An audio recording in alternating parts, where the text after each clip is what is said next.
aux États-Unis. Bah justement, direction New York, on va aller voir ce qui se passe et comment le marché, dans quel état d'esprit est le marché actuellement juste avant l'ouverture. Grégory Volokin est avec nous en duplex vidéo depuis les locaux de Mescart Financial Services. Bonjour Grégory.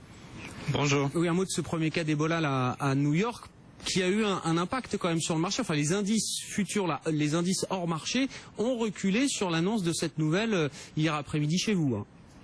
Oui, absolument. C'est-à-dire que hier, c'était pas confirmé, c'était un cas suspect. Et c'est vrai que les indices, que ce soit le Dow Jones, le S&P, ont baissé de 0,3 à 0,5%. Donc la nouvelle, elle est un peu dans les cours, dans les indices. Maintenant, la question à se poser surtout, c'est est-ce qu'il y aura eu contamination en dehors du cas de ce médecin. Un médecin qui soigne des patients en Afrique et qui contracte la maladie, c'est quand même pas trop anxiogène, je dirais. Par contre, il a côtoyé beaucoup de monde à New York. Il a pris le métro, il a joué au bowling, il a écouté de la musique dans des endroits publics, il a pris des taxis. Enfin, il y a des tas de gens qui peut-être sont pas très tranquilles ce matin. Bon, on suivra ça effectivement, voir si ça peut mettre un petit peu de stress sur le marché. À côté de ça, il y a encore pas mal de résultats d'entreprises. On en détaillera quelques-uns avec vous après l'ouverture, mais on peut dire un mot d'ores et déjà d'Amazon. On en a déjà parlé évidemment puisque la publication avait lieu hier soir, mais on a le sentiment quand même que le marché là commence à s'impatienter autour d'Amazon.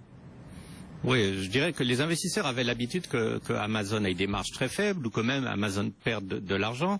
Mais ce n'est pas là le problème. Je dirais le problème est surtout ce qu'ils disent du prochain trimestre.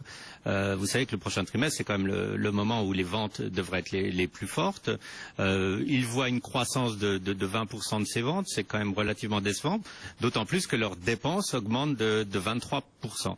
Alors c'est peut-être un peu ça qui inquiète. Aussi, il faut dire que donc si leur capex augmente, une autre chose qui a beaucoup augmenté, c'est le nombre d'employés. Alors le marché n'apprécie pas ce genre de nouvelles forcément, puisque Amazon a engagé 38 000 personnes cette année. C'est un peu à contre-courant de la plupart des autres industries. Et puis ils ont eu un gros flop avec leur téléphone Fire, que en fait personne n'a acheté. Hein. Ils l'ont lancé il y a quelques semaines. Actuellement, ce téléphone Fire se vend à 99 cents.